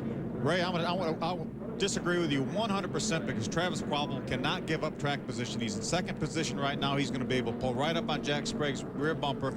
He cannot give up track position. The reason Terry Cook and Joe Ruttman came in because they were the tail end of the field on the lead lap, so they really had nothing to lose, but the guys up front can't come in. All right, we're working caution for the 4th time. Scott Riggs, our points leader, has a right front tire go down and lots of smoke. We'll come back with a green flag. In the Sprague pits, Amy. Well, this caution has given me time to eavesdrop on Dennis Conner and Jack Sprague. Dennis reminding Jack that he has nothing to worry about. He has outrun and been faster than the 60 truck all day. He indeed has fresher tires than the 60 truck. And he said, you know what, Jack, I'm not going to talk to you for these last 7 or 8 laps. And if you want anything to worry about at all, worry about those valve springs. And Amy, I hate to mention it, but considering what Jack Sprague has experienced and the horrendous luck here in the last 4 or 5 weeks, but twice at this racetrack, both in 1996 and 97, he led the most laps. He led 115 laps in 1996. He led 173 laps in 1997, but neither time did he win the race. He was passing the final laps. And folks, we have less than 10 to go. He has dominated today. We have seen it week after week. Will the jinx end? Will Sprague go to victory lane? Or will something happen again? Well, the thing he has to worry about right now, Doc, is getting up smoothly through the gears, keeping the truck on the bottom of the racetrack. Don't let Travis get a nose up underneath him. So he's got to get a good restart, got to get through the gears without over-revving or missing a gear, and then try to beat Travis down into turn number 1. There is Rick Wren and his young driver, Travis Quabbel, hoping to maybe have a shot at his first career NASCAR Craftsman Truck Series win. They will come down for the green flag from Dion Henske. Getting set to settle it. Pace truck has pulled away. Final laps. Green flag, green flag. Good start. A little bit of puff of smoke out of the left side of Jack Sprague's exhaust when he's changed gears. Remember, last week in Kentucky with 9 laps to go, he was leading. We saw a puff of smoke and Sprague slowed. This time he comes up to speed. 7 laps to go. Saw Kenny Schrader sideways coming off turn number 2 there. Jack's done his job so far. He got through the gears smoothly. He's beat Travis down into turn number 1. Now let's see if he can stay ahead of him. See Ted Musgrave trying to looking on the inside of Kenny Schrader. Going to try to beat him down into turn number 1. That's for 5th position. Sprague the leader, Quapple in 2nd, Setzer, then Hendrick, then Schrader, then Musgrave. That's a top 6. Terry Cook is 7th. And Kenny gets sideways again. That allowed Ted Musgrave to get up beside him. Ted's going to get on the inside, going down into turn number 3. Going to bring Terry Cook with him. And Musgrave takes 5th. Cook takes 6th. And Schrader trying to hold on to position, but here comes Ruttman. You know, we got 2 fresh tires on Ruttman's truck. And Joe Ruttman goes by on the inside. And will take the 7th spot away.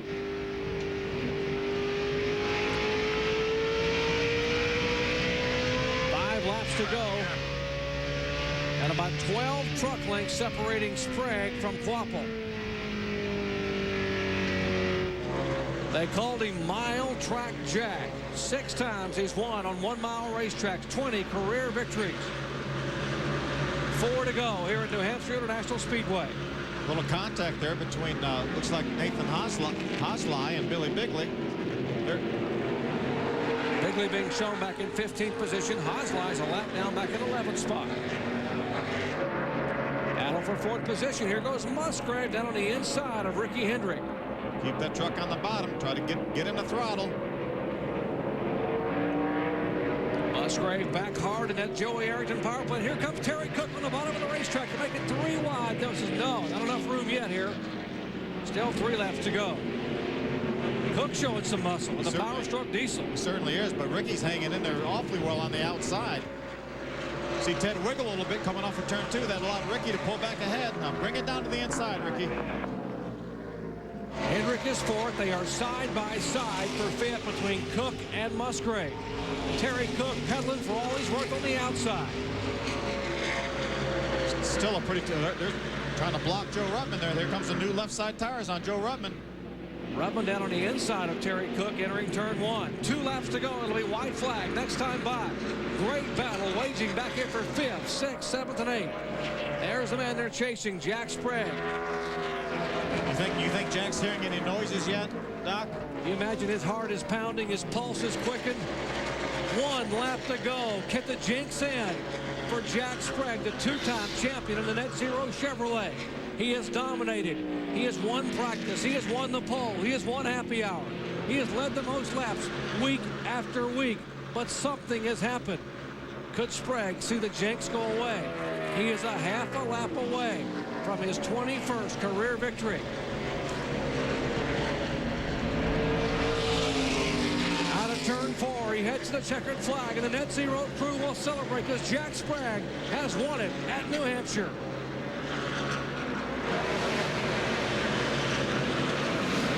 Ruttman is slow coming across the line. Joe Ruttman slows down. Travis Quapple finishes 2nd. Dennis Setzer 3rd. Hendrick and Musgrave.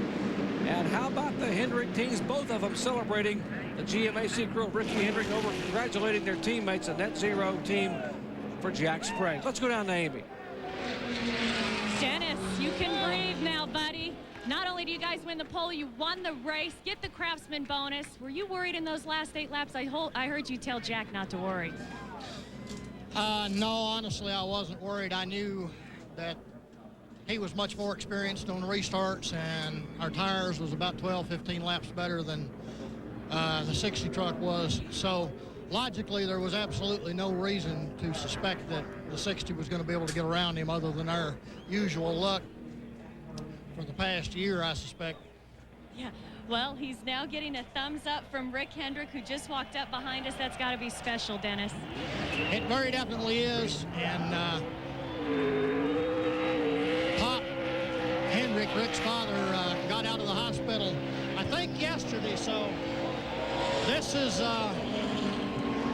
for him, and I'd also like to say hello to my father and John Hendrick, without whom none of this could have been possible. Thank you. All right, Dennis, go celebrate with the crew. You guys deserve it after a tough couple of weeks.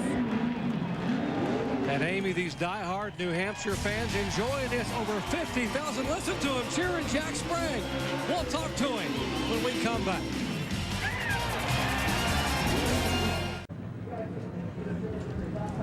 Jack Sprague comes to victory lane in a truck he calls Bud Light. It already had a couple of second-place finishes this year, but today he dominates at New Hampshire.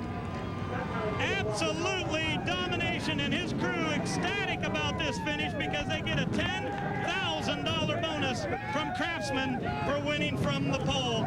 Sprague has won 4 of the last 5 poles in this series, and today he comes through. The engine stays running all the way to the end, although he may have blown it up with all those burnouts he did out there on the track. I don't know.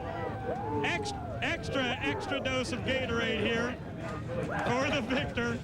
These guys having big fun over here. Hey, hey, how about gaining some points today? You were 105 out, now you're only 11. Nice run today. That's great, I tell you. Yes! These guys done a great job. This truck's been awesome for a long time. It's led a lot of laps. I think they figured out our problem. Lasted all day. The motor ran great. Wasn't totally the motor guy's fault what's been going on. It was a heat problem. So I think we got it solved. The Net Zero Platinum Chevrolet ran great as it has the past 8 or 9 races, and finally finished the job, dude. I told you that extra half hour you gained from only running half hour on happy hour would win, right? No, I told you. Yeah, but I used your stat. Hey, I'd make it to the end that way. See, I always half hour short, but like I said, hi to my mom and dad, my little girl at home. Thank Rick Hendrick and the whole Hendrick organization, Chevrolet. It's great. Let me tell you one thing. Only one guy has won at New Hampshire and gone on to win the championship. That was your buddy Hornaday. You going to do it this year? Certainly. Oh, well, that was pretty good answer. Jack Sprague, the winner today here in New Hampshire. Now let's check back in with Amy. Well, Travis, the experience won today, but for a rookie, you did one great job. Rallied from 9th up to 2nd. Did you feel like you had anything, though, for Jack there at that restart? No, you never know. We kind of got lucky. We had a flat tire there in that long run, and luckily everybody else had to pit under green also. It didn't really hurt us, just hurt us a little bit of time. But, you know, that's what I was hoping for. Give me a shot at it with a few laps to go, and I knew we'd be able to hold on to 2nd. I wasn't worried about any from behind. But you never know. Gets down on the end like that, might be able to get in Jack's head a little bit and get him riled up. But you know, he's a pretty good veteran, and you know, he knew what he was doing. He's had many of them situations before. You think you're going to be able to get in Jack Sprague's head? You are a rookie, aren't you? Well, you never know.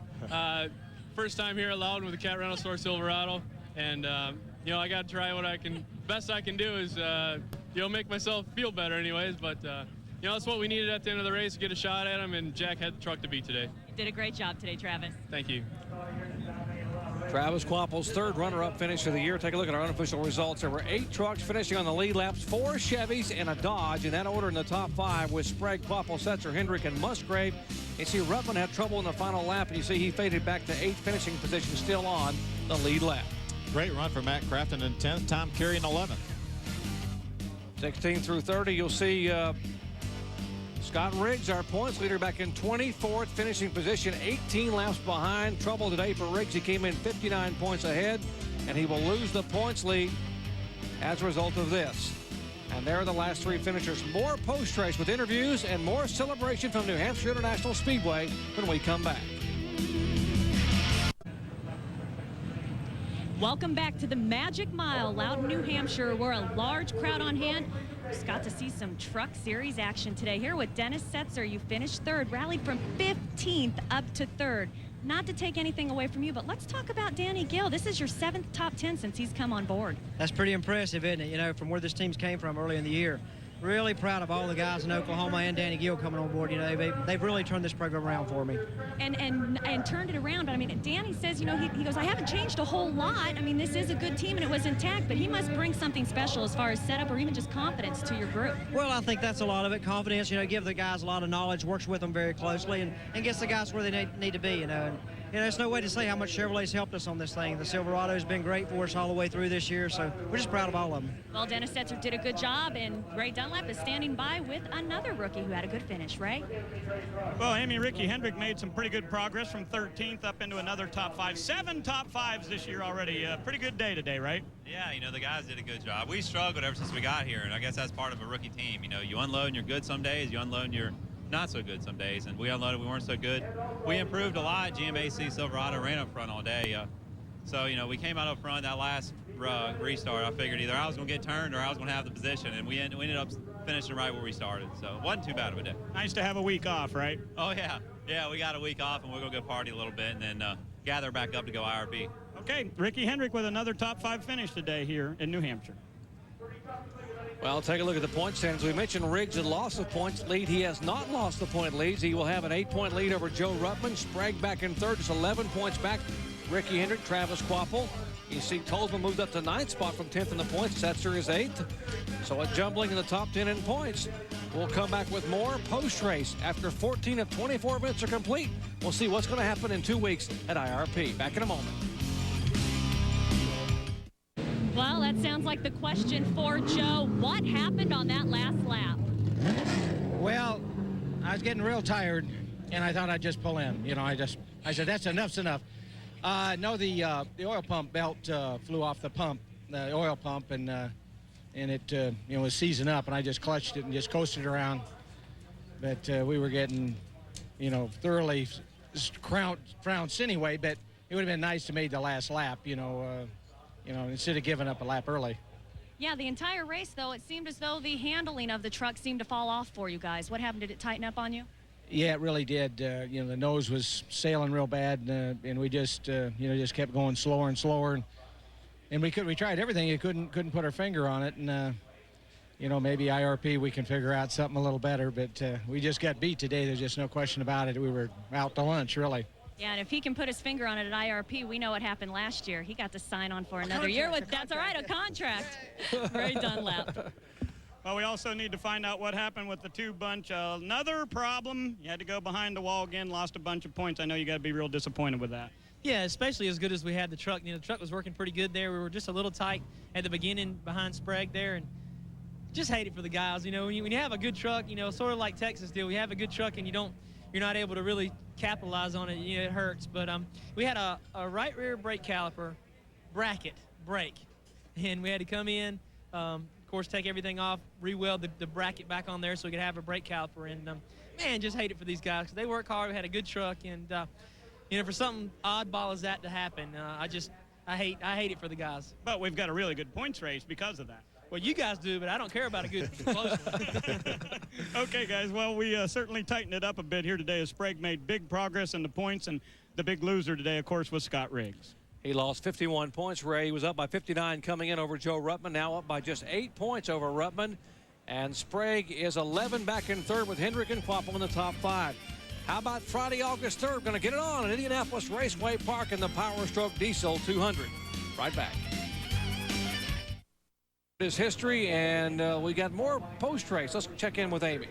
Yeah, well, we were speaking of Power Stroke Diesel coming up at IRP in a couple of weeks, and carrying those colors will be Terry Cook. Terry, you guys made a pretty gutsy call there at the end to come down with inside 10 laps to go and take tires. It seemed to work for you guys. It did. We were out of tires. The only chance we had going any further forward was take on tires. A good call, and I thought we had Ted there at one point, and I thought we even had Ricky at one point, but just didn't quite have enough. The track really slicked up today with the new sealer on it and hot sun. I don't know, it was just greasy all day. It was probably the worst the track has been since I've been here, and we fought that all day long. But the engine, it ran till the end. That's kind of a change for you and Sprague. You both finished this one. Ernie Elliott Motors just made power all day long. That thing ran all day long. That was our #1 concern, and that's what this is all about. You know, if you can't get a win, you need to stay and run in the top 5 or at least a solid top 10 effort, gain points, and that's what we did today. Yeah, and you know, you do need to win, and it needs to be next week at IRP, so don't forget that. We're supposed to win the Power Stroke 200. We're going to get it next week. All right, you guys, that's Terry Cook. He comes home in 6th today. Indeed, good run. A celebration ongoing there in Victory Lane. I want to say hello to Ray Judy, longtime NASCAR Craftsman Truck Series and Winston West Inspector, overcoming an illness. Our thoughts and prayers are with you, Ray. And also our good buddy Mike Skinner, the 1995 NASCAR Craftsman Truck Series champion, and of course then Rookie of the Year in Winston Cup. Mike banged up at Chicagoland Speedway, had some surgery in Daytona Beach, Florida, recovering at home. Best of luck to you, Mike. Hurry back, buddy. We miss you.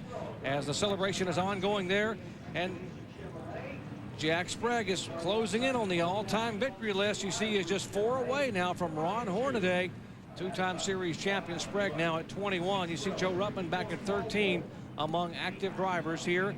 Ronnie Hornaday, of course, now in Winston Cup. Let's check in, Phil. I mean, we talked at the top of the show about how do you emotionally overcome all the devastating bad luck. This is a pretty good way to do it. Well, it certainly is, Doc. You know, he's had great trucks so long. That's the thing that kept him pumped up, is the fact that he had good trucks. Even when he had trouble towards the end of the race, he had a great truck. But today, he was able to close the deal, a dominating performance, and that's the Jack Sprague that we've seen a lot, but he was able to close the deal this time. All right, as the celebration is ongoing in Victory Lane, let's check in with some final thoughts on pit road. First, Ray Dunlap. Well, Jerry, coming into this race, it was Jack Roush as the only owner that had won in Winston Cup and in Truck Series racing right here at New Hampshire. But now Rick Hendrick puts his name on that list. And I'll tell you what, as I look this year at the Truck Series, I think Jack Sprague really does have a realistic shot at a championship. The big question is, will Ricky Hendrick be able to make his way up into the points? The Hendrick team has been very strong this year. Now let's check in with Amy.